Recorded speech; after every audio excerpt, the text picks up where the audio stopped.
My name is Layla Bishop. I'm 34 years old, and for 11 years, I've believed one thing down to my bones.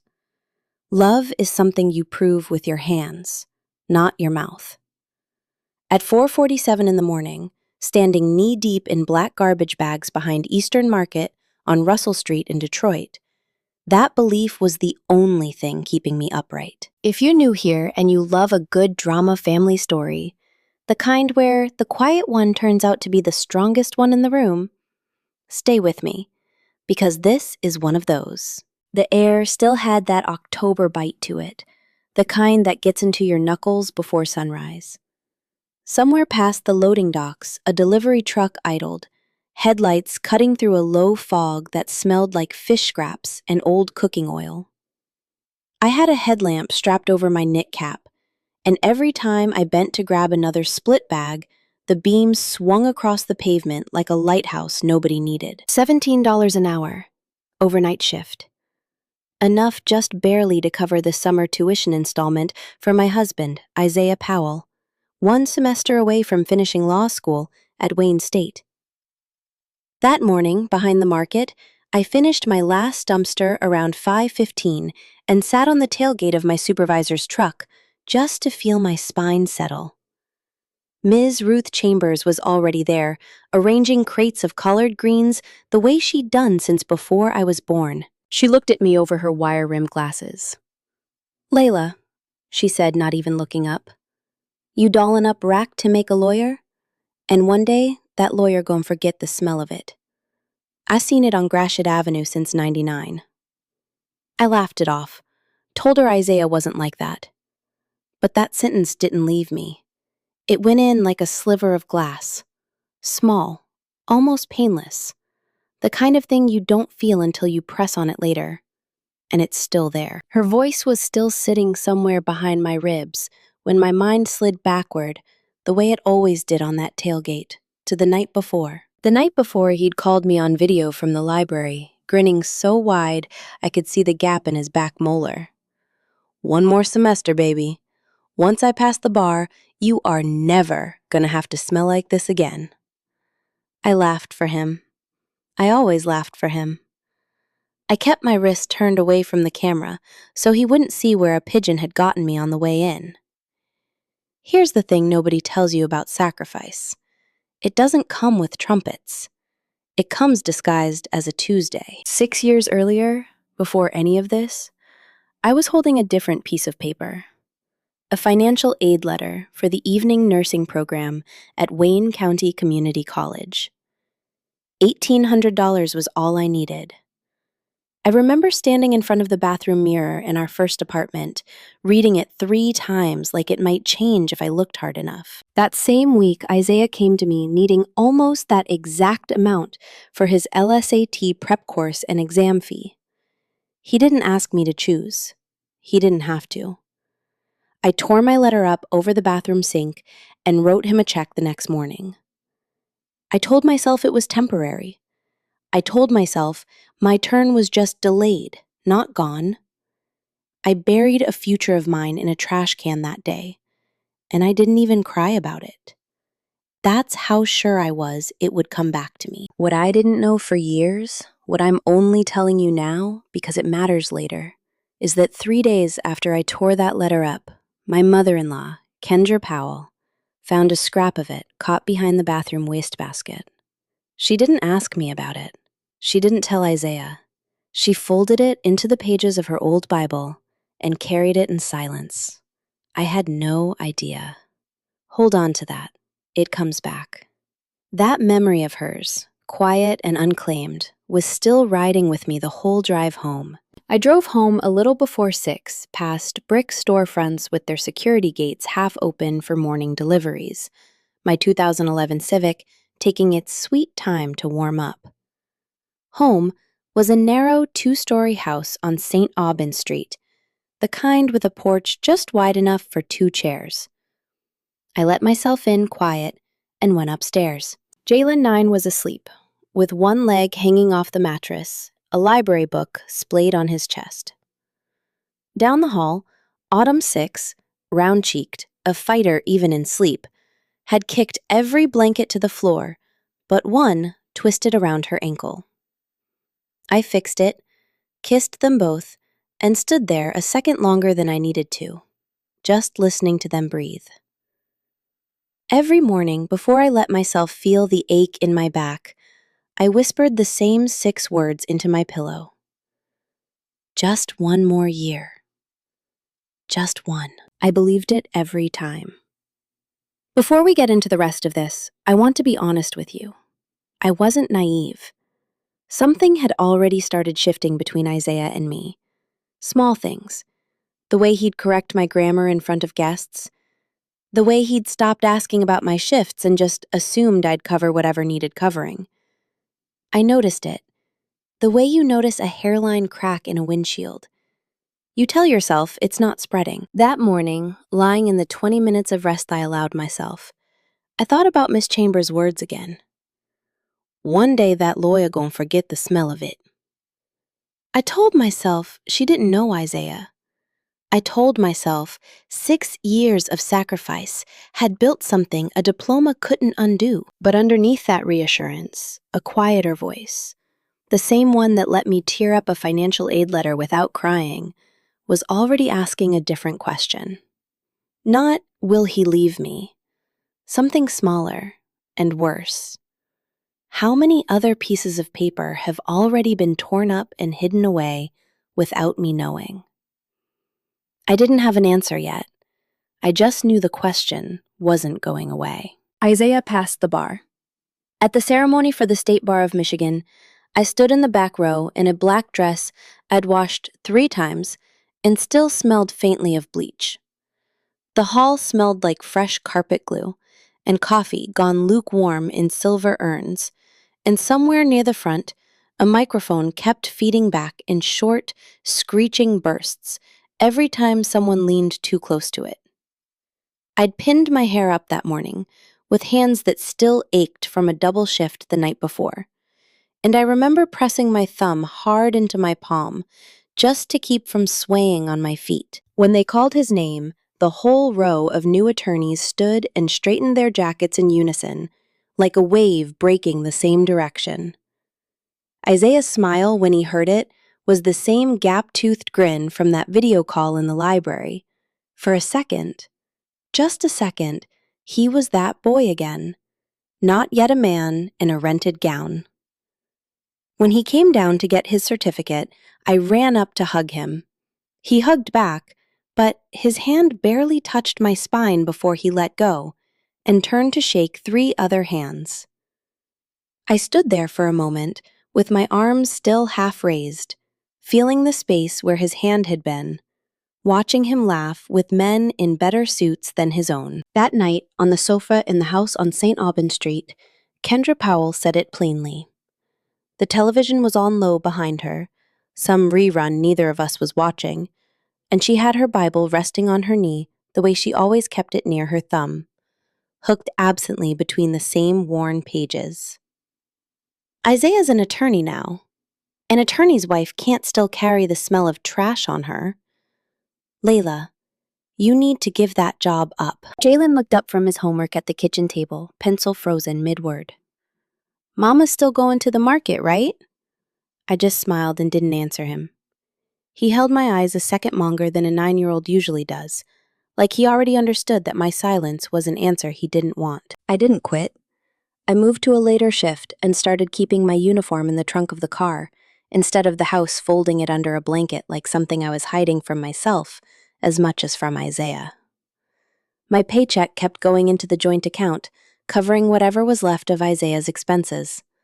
Some nights, I'd sit in the parked Civic for 5 extra minutes before going inside, just breathing, telling myself the same 6 words I whispered into my pillow every morning. It was the only version of rest I could afford. There were nights I got home close to midnight, with my back screaming from hauling 40-pound bags all shift, and Isaiah would be on the sofa with a casebook open, a single lamp throwing yellow light across the pages, the rest of the house dark and quiet around him. He'd glance up, catch the smell on me, and say flat, "Go shower, it's messing with my focus." He didn't look up again after that, just turned a page like the sentence had cost him nothing at all. I didn't argue. I locked the bathroom door, sat down under the hot water, and counted the drops running over the spot on my back where the skin had split. I remember pressing my forehead against the cool tile and thinking of Miss Chambers' voice from months earlier. One day, that lawyer gon' forget the smell of it. And telling myself again that she didn't know him the way I did. I think back now on where that sentence of his came from, and I understand it a little differently than I did then. Isaiah had grown up in a house where his own father left over the smell of someone else's floors. I didn't know that yet, not consciously, but I'd catch flashes of it in small ways. How he flinched at the word bleach. How Kendra never let a cleaning product sit out on the counter if company was coming. I used to think his discomfort with my job was about status. I understand now it might have started as something closer to fear. The fear of becoming a man who'd once been ashamed of his own mother's hands, dressed up as ambition instead. One afternoon, I brought him a lunch of fried catfish and collard greens at the small firm on Woodward Avenue where he was clerking. The office had that hushed, expensive, quiet carpet that swallowed footsteps, frosted glass doors, the low hum of a copier somewhere down the hall. He was mid-laugh with a young associate named Gabrielle Hayes, one hand braced on the edge of her desk, close enough that I noticed it before I noticed anything else. When I walked in, he turned and said loud enough for the whole office to hear, "Oh, this is Layla. She helps out around the house. Not my wife, not the mother of my children, just helps out." Gabrielle's eyes flicked to the paper bag of takeout still warm in my hands, then to my sneakers worn thin at the toe from 6 years of overnight shifts. And something crossed her face for half a second, not quite pity, not quite amusement, before she smiled politely and said it was nice to meet me. I set the food down on the corner of his desk instead of handing it to him directly, because I didn't trust my hands not to shake. I didn't know it yet, but Jalen had started quietly recording audio on the old phone I'd given him for music, saving the files in a folder labeled Important. He and Autumn were sitting in the waiting area, Autumn swinging her legs against a leather chair too big for her. Jalen, very still, phone resting face up in his lap like it was nothing at all. They heard every word of it, too. I drove us home in complete silence. Autumn fell asleep somewhere around Gratiot Avenue, her head tipped against the window, and in the rearview mirror, I caught Jalen watching me instead of looking out at the street. He didn't ask me anything. He just watched the way he'd started watching everything that year, filing it away somewhere I couldn't see. I started to feel for the first time like my children weren't just my children anymore. They were becoming quiet witnesses to this marriage, and any family that turns its own kids into evidence collectors has already broken something that a hug at Thanksgiving isn't going to fix. That's the part of a drama family story people always underestimate. It's rarely the adults who see it first. That night, after I'd put both kids to bed, I stood alone in the kitchen with the lights off, running my thumb along the edge of the counter, and let myself ask a question I hadn't let myself ask before. Not, does he love me less than he used to, but when exactly did he start being embarrassed of me in rooms I couldn't see? I didn't have an answer. I just knew, standing there in the dark, that the question had teeth now, and it wasn't letting go. Comment 1 if you think Isaiah already saw Layla as beneath him the moment he put on that suit. Comment 2 if you think he still loved her and that sentence was just a careless, thoughtless slip. Pick a side. I want to see the count before next part. I was standing in the hallway outside the Wayne County Circuit Court clerk's window, still in my work boots, when the process server handed me the envelope. The hallway had that particular echo.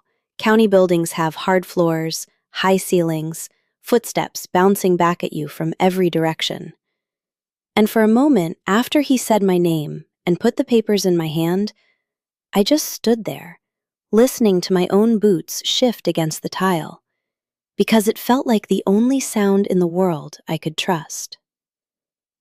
Isaiah had filed for divorce. The grounds were listed as irreconcilable differences, alongside a request for primary physical custody based on what his attorney called concerns regarding the stability and consistency of the children's caregiving environment. He was asking to keep the house on St. Aubin Street, too, on the grounds that he was, in his words, the primary financial contributor going forward. I read it standing in the staff bathroom at Eastern Market, my hands still damp from mopping the paper going soft and warped at the corners where my fingers pressed too hard. The fluorescent light overhead buzzed faintly, and somewhere on the other side of the door, I could hear Ms. Chambers calling out produce counts to someone, ordinary life going on a few feet away from where mine was quietly ending. This wasn't about two people anymore. This was about a man trying to erase me from the lives of the children I'd carried, raised, and sacrificed everything for. I didn't call Isaiah. I didn't call Kendra. I called my own mother instead, the first time in years I'd let myself meet her in the middle of a workday. And when she picked up, I couldn't get a single word out for almost 30 seconds. She didn't fill the silence either. She just stayed on the line, breathing, until I could finally say, "He filed." That was enough for her. She'd raised me on the same 6 words I whispered into my pillow every morning. Just one more year. Just one. And I think some part of her had been waiting for this call since the week I tore up my own financial aid letter over a bathroom sink. My attorney, Madison Ellis, filed a request for financial discovery the same week. Her office was small, 2 floors above a dry cleaner's, with a window unit that rattled every time it cycled on. And she had a way of reading documents with her glasses pushed up on her forehead instead of on her face, like she trusted her own eyes more up close. What came back stopped me cold. For 8 straight months, $400 a month had been moving out of an account Isaiah controlled into one belonging to A.G. Hayes. Madison slid the printout across the desk without a word, and I remember the sound it made, sliding over the wood grain, soft and final, like a card being laid down in a game I hadn't known I was playing.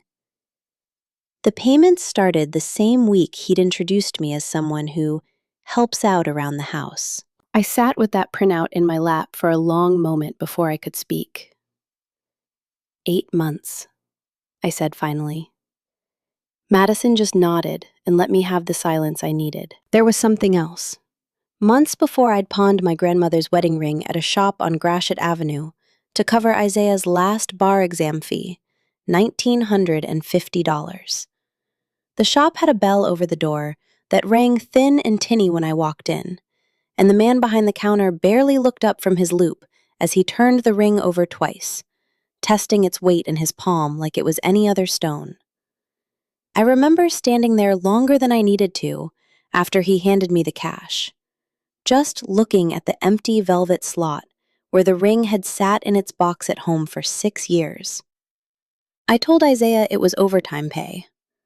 I never told him where the money actually came from.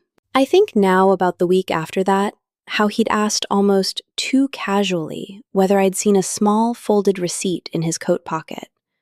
The pawn ticket, though I didn't know that's what it was at the time. I told him no. He didn't ask again. I remember thinking it was strange that he let it go so easily, a man who usually pressed on things until he got the answer he wanted. I didn't think about it again until much later. What I learned later through my attorney was worse than I imagined. Isaiah had found the pawn ticket in my coat pocket months afterward, said nothing to me, and quietly gone back to redeem the ring himself. He never gave it back to me. He kept it, I'd learn eventually.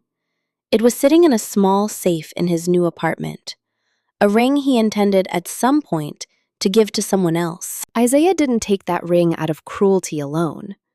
A man who grew up watching his own mother get discarded for the smell of someone else's floors learns early that shame is contagious. That if you don't outrun it, it becomes yours too. Redeeming that ring in secret wasn't about Layla at all. It was Isaiah quietly rehearsing the version of himself he was terrified of becoming. Someone still tied to the woman who'd known him before he was somebody. He wasn't building a new life. He was trying to erase the fingerprints of the old one. That night, Isaiah came by to pick up Jalen and Autumn to get them used to the new arrangement.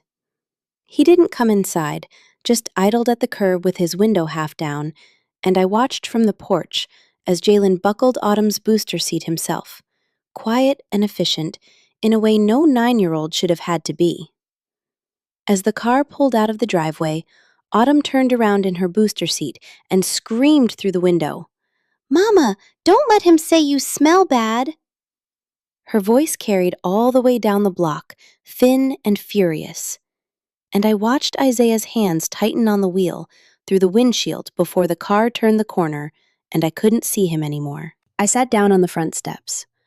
The porch light hadn't come on yet, so I sat mostly in the dark, listening to a dog bark somewhere down the street and the far-off hum of the expressway. For the first time in 11 years, I let myself come apart completely. I didn't try to stop it or make it quiet. I let it take as long as it needed. When I finally went back inside, I stood in the kitchen doorway for a while, looking at the 2 mismatched chairs at our small table. The crayon drawing Autumn had taped to the fridge weeks ago, half peeling off now at one corner. I thought about the 6 words I'd whispered into my pillow every morning for 6 years. And for the first time, they didn't come easily. I had to make myself say them. 2 days later, opposing counsel submitted a photograph as part of their filing. Me, hauling a garbage bag behind the market, time-stamped before dawn. The caption read, "This is the environment she exposes the minor children to." The photo had been taken by Gabrielle Hayes.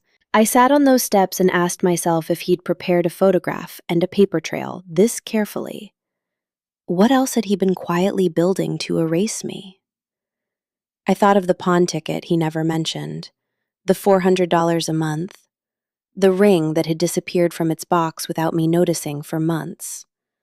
And I understood, sitting there in the dark, that every quiet thing I hadn't seen coming had probably already happened long before I found out about it. The hearing was held in a courtroom on Woodward Avenue, packed tighter than I expected for a divorce proceeding. The kind of room that makes any drama family feel very small and very exposed all at once. I got there 40 minutes early, the way I always showed up early for my shift out of habit more than strategy. The radiators along the wall ticked and hissed, and the room smelled like floor wax and old paper, the same smell as every county building I'd ever stood in to fix something that was falling apart. My shoes were new, the only new thing on me, and they pinched at the heel in a way that kept me present, kept me from floating out of my own body. I sat with my hands folded so tight in my lap that my knuckles went pale, the same hands that had hauled 40-pound bags at 4 a.m. for 6 years, now trembling over a manila folder instead. Kendra arrived before Isaiah did. She sat 2 rows behind him, off to the side, her purse pulled against her stomach with both arms, the way you'd hold something that might spill. I noticed her thumb working back and forth over the edge of it, over and over, like she was worrying a rosary. I didn't think much of it then. I thought she was just nervous for her son. I didn't know yet that she was carrying a piece of paper folded inside a Bible in that same purse, and that her hands hadn't stopped moving since she left the house that morning. Isaiah came in with his attorney in a charcoal suit I didn't recognize, and for 1/2 second before he caught himself, his eyes found mine across the room, and something flickered there. Not quite guilt, not quite regret. Something closer to a man checking whether a door he'd already walked through was still visible behind him. Then he looked away and didn't look back. The judge, a woman with silver-rimmed glasses and a voice that never rose or fell more than it needed to, called the room to order. And the sound of 40 people going quiet at once is a sound I don't think I'll ever forget. Like the whole room inhaling and holding it. My attorney stood first, laying out 4 years of pay stubs and transfer records, my garbage shift wages routed directly into Isaiah's tuition account. $91,200 total. She read the number slowly, twice, letting it sit in the air the way you let a bruise sit before you touch it. I watched Isaiah's jaw tighten. His attorney wrote something quickly on a legal pad and didn't look up. Then she called her first witness. Ruth Chambers walked up in the same wire-rimmed glasses she wore behind the loading docks, her church coat buttoned to the collar, even in that overheated room, followed by 6 other women who'd worked overnight shifts with me at the market over the years. Each had brought a notebook, records of the extra shifts I'd picked up, the shifts I'd given up to take a sick child to urgent care, the cash they'd loaned me, the week Isaiah needed his exam fee. Ms. Chambers set her notebook on the stand, like she was setting down a crate of collards, careful, unhurried, like she had all morning if the court needed it. When opposing counsel asked her, almost dismissively, why any of this mattered to a courtroom, she took her glasses off, cleaned them on her coat, put them back on, and said, "Because somebody ought to say it before it disappears." This wasn't one woman's word against another's anymore. This was a whole market standing up to vouch for what actually happened. Isaiah's confidence started to crack. I watched it happen, in small pieces. A hand that wouldn't stay still on the table. A sip of water he didn't need. A glance back at his mother that she didn't return, because she was staring straight ahead at nothing. The court called a 15-minute recess before the next witness, and I stepped out into the hallway to breathe. My sister-in-law had brought Jalen and Autumn to a waiting area down the corridor so they wouldn't hear all of it. And through the little window in the door, I could see Jalen sitting very straight in a plastic chair, still recording something into that phone of his, and Autumn asleep against his arm with her mouth open. I stood there with my back against the cool marble wall and let myself feel for exactly 90 seconds how tired I was. Not the tired from one bad night, but the tired that had been building for 6 years and had nowhere left to hide. Then I straightened my collar and went back in. My attorney's next witness was Lamar Foster, a man who worked security at the market and had known me for years. He walked to the stand the way he walked his rounds, unhurried, steady, like nothing in that building could rattle him. He'd been holding on to something for a long time, a handwritten note Isaiah had written and signed as a second-year student 5 years earlier. I, Isaiah Powell, promise to repay every dollar Layla Bishop has spent on my education within 1 year of passing the bar. If I fail, she owns half of everything I earn. When the clerk read it aloud, the room made a sound I can only describe as a collective exhale. Isaiah went pale. He thought that piece of paper had been thrown away years ago. His hand, resting on the table, curled slowly into a fist, and then released. Like he was remembering in real time, writing those words at a kitchen table that didn't exist anymore. I took the stand myself and admitted to something I wasn't proud of. A $31,000 loan, taken out in Isaiah's name, but signed by me without telling him, during his last semester when he needed the money fast. Before I answered, I looked once at Jalen's empty chair, because I'd asked them to keep him out for this part, and the thought of him steadied me more than anything else in that room could have. I did it because I was scared he'd lose his shot, I said. I was wrong to hide it, but I never hid from anyone that I did it. Opposing counsel asked pointedly why I'd accepted living like hired help in my own home. I looked directly at Isaiah. The overhead light caught the side of his face, and for a second, he looked exactly like the boy on that video call, grinning about one more semester. And I let myself feel that memory fully before I let it go. Because for 7 years, every time you came home at 2 in the morning from studying, I reheated your dinner. Every time you got sick before an exam, I still hauled those bags with a back that was breaking apart just to buy your medicine. I was never hired help. I was just a woman foolish enough to believe love could be repaid with silence. Nobody in that courtroom moved.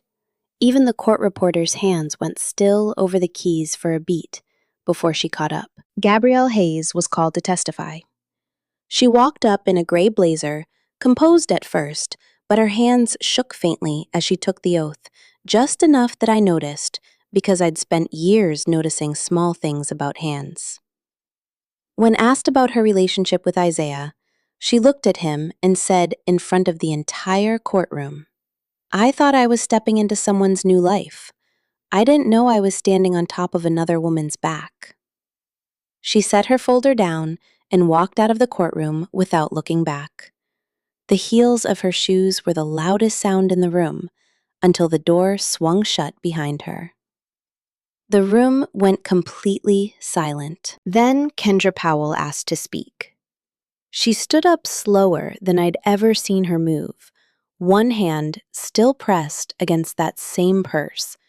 And when she reached the front of the room, she didn't sit in the witness chair right away. She stood beside it for a moment, gripping the back of it like it was the only thing holding her upright, the way I'd once gripped the tailgate of a truck at 5 a.m.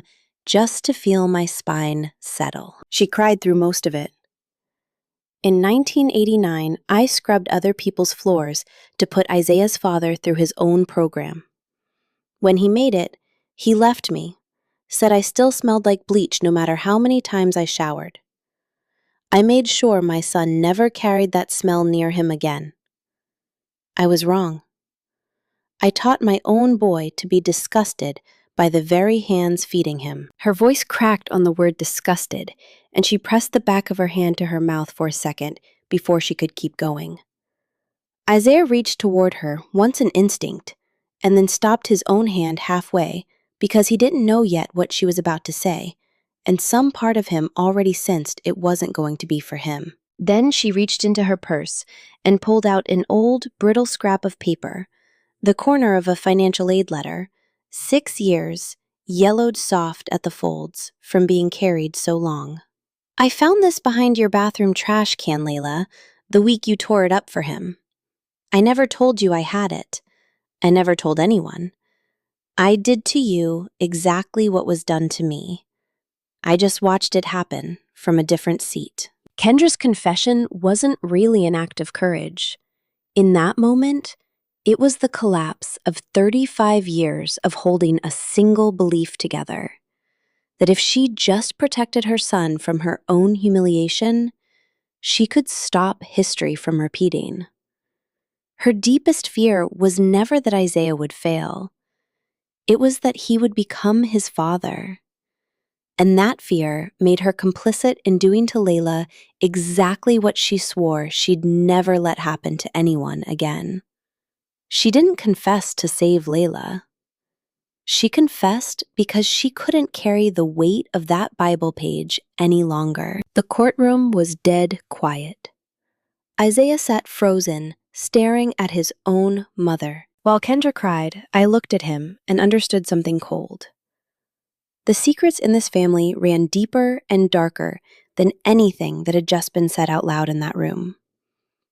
I thought briefly of Miss Chambers' voice from 6 years earlier. One day, that lawyer gon' forget the smell of it. And realized she hadn't been warning me about Isaiah forgetting. She'd been warning me that an entire family could build itself around a smell they were ashamed of, generation after generation, and call it love the whole time. The court awarded me primary physical custody of both children and the marital home on St. Aubin Street.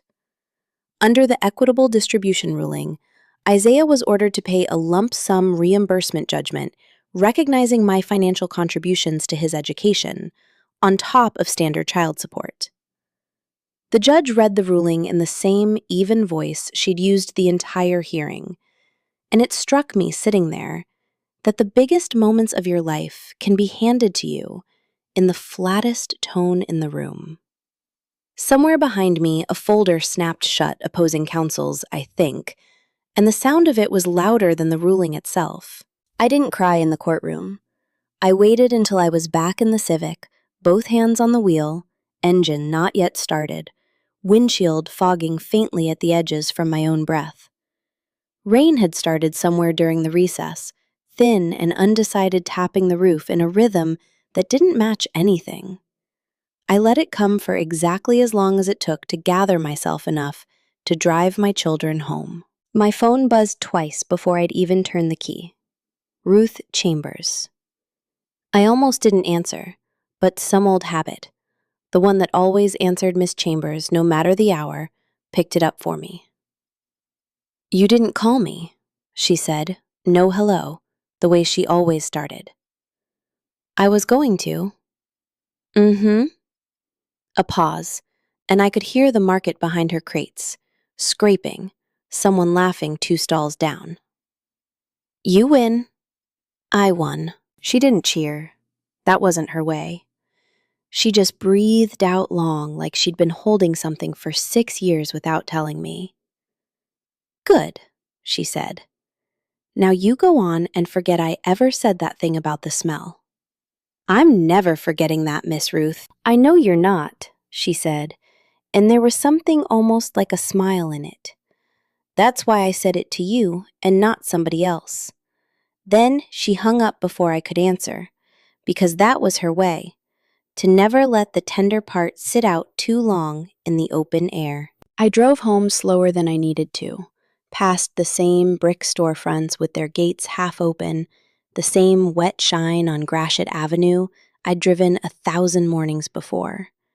Except this time, nothing was waiting for me at the end of it, except my own front door. 3 nights after the ruling, the house had already started settling into a new kind of ordinary.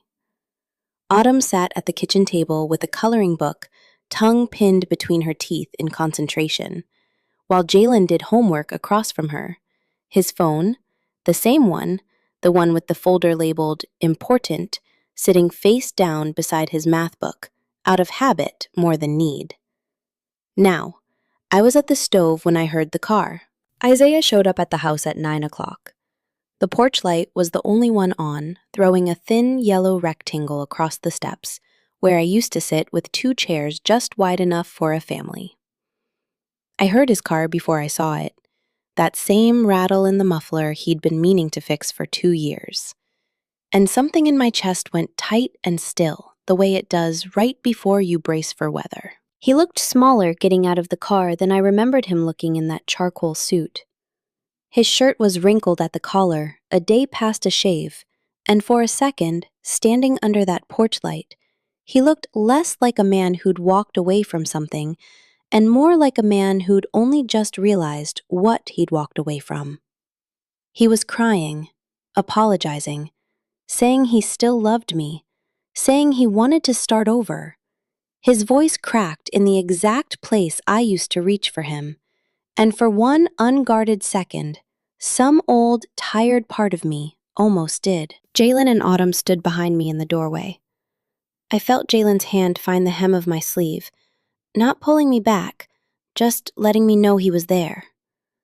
Behind him, I heard the storm door settle against its frame, that small metallic click that used to mean nothing, and now meant everything. The sound of a house deciding who got to come in. Jalen stepped in front of me first. He looked at his father and said one short sentence. "You're not allowed in this house anymore." His voice didn't shake. 9 years old, and it didn't shake at all. Isaiah blinked like the sentence had physically landed on him. "Jalen," No, Jalen said quieter this time, and something in the quiet was worse than if he'd shouted. Autumn walked up next and handed me a small pink notebook. Inside, in a 6-year-old's uneven handwriting, were dated entries. March 12th. Daddy said Mama stinks. April 28th. Daddy said don't tell anyone, Mama works at the market. June 3rd. Daddy laughed when Miss Gabrielle called Mama the cleaning lady. I wrote it down, Autumn said, so Mama wouldn't forget. I held the notebook, looked at Isaiah, and said, "You didn't lose me because I hauled trash. You lost me because you were ashamed of the very hands that lifted you up." I closed the door. Not slammed, just closed, quiet and final. I stood in the front hall for a while after that, listening to his car pull away down St. Aubin Street, that same rattling muffler fading until the block went back to its ordinary nighttime quiet. Jalen was still standing near the stairs, phone in his hand, and something in the way he held it made me finally ask the question I'd never asked him. "How long have you been recording things?" He looked down at the folder on the screen before he answered, like he needed to see the proof of it himself first. "Since the day you brought him lunch at his office," he said. "The day the lady looked at your shoes." He said it plainly, the way he said everything now, like a boy who'd learned early that plain was safer than soft. I didn't know what I was going to do with it. I just knew somebody should have it in case people tried to say it didn't happen. I crouched down to his eye level, right there in the hallway, and didn't say anything for a second because I didn't trust my voice yet. "You were 9, I said finally. "You shouldn't have had to think like that." "I know," he said, "but I did anyway."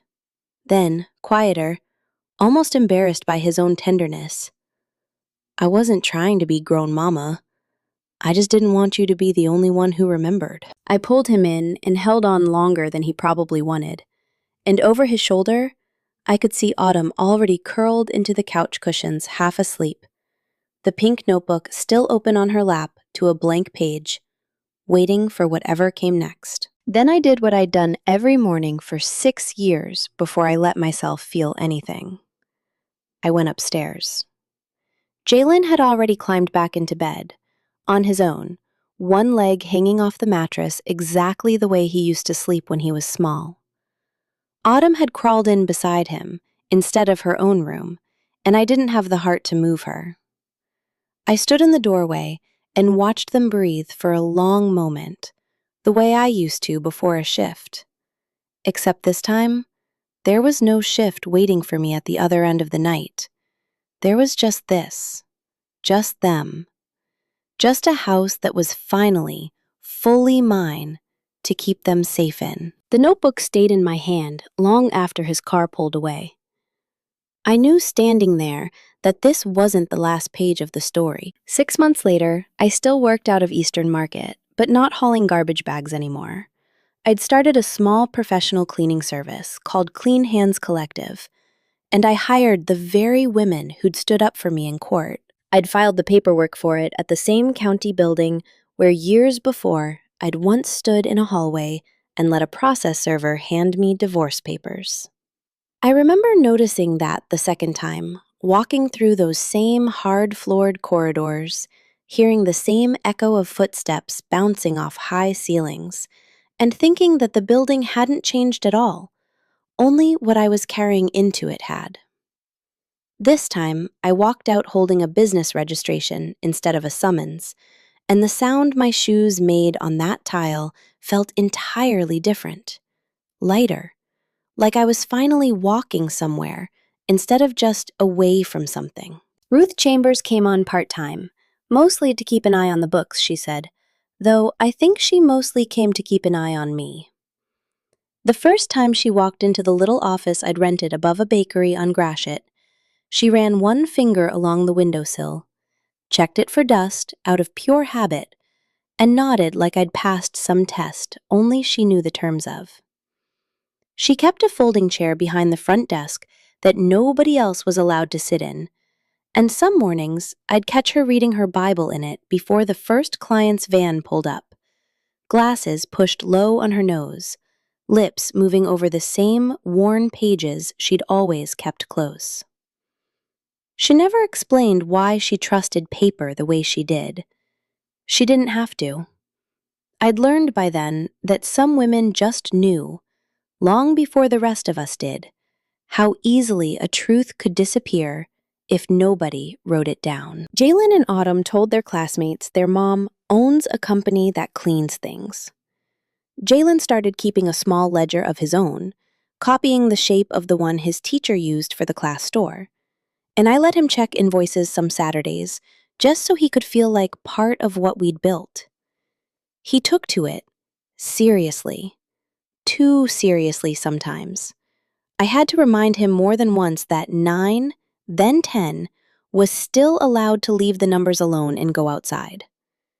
Some Saturdays, he'd trade the ledger for a basketball at the corner court on Russell Street instead, and I'd watch him from the porch, relieved every single time to see him just be a kid, if only for an afternoon. Autumn kept the pink notebook in her backpack for months afterward, though the entries changed instead of dates, and things her father said. She started writing down things that made her laugh, or what she wanted to be when she grew up. One entry, which she showed me proudly, just said, "Mama fixed it." One weekend, Lamar Foster showed up with a small snake plant still in its plastic nursery pot, dirt smudged on his knuckles from where he'd carried it without a bag. I hadn't known until Ruth mentioned it in passing one afternoon while reconciling receipts that Lamar had raised his own daughter alone after his wife passed years back. That the steadiness he carried through every market shift, every courtroom hallway, hadn't come easy or free. It had been built the same slow way mine had, one hard morning at a time. That made the snake plant mean something different to me once I knew it. It wasn't a grand gesture. It was a man who understood exactly how much weight sat behind a small, ordinary kindness. He set the plant on the porch railing, and for a second, neither of us said anything, just stood there, with the evening going soft and gold behind him. The kind of light that made the whole block look like it was holding its breath along with us. Somewhere down the street, a screen door banged twice, and a kid on a bike coasted past without pedaling, and none of it seemed to touch the quiet between us at all. He didn't make a move. He just said, "You don't need anybody to save you, but if you ever want someone standing next to you when you're tired, I'm around." He asked me that same afternoon how I'd managed to get back on my feet so fast. I opened a drawer and showed him the business registration paperwork. Clean Hands Collective had been registered in my name the same week Isaiah passed the bar exam. The very same week, it turned out that his payments to Gabrielle had quietly begun. Lamar read the date twice, looked up at me, and didn't say anything else about it. He didn't have to. Some things you just let sit in the room. I want you to understand something about that timing, because it's the whole engine of this story. I didn't build my exit out of revenge. I built it out of a much older, quieter fear. The fear of ending up like every woman I'd watched give everything and be left with nothing to show for it. My desire was never to punish Isaiah. It was simply to never again be a woman standing empty-handed in a life she didn't choose.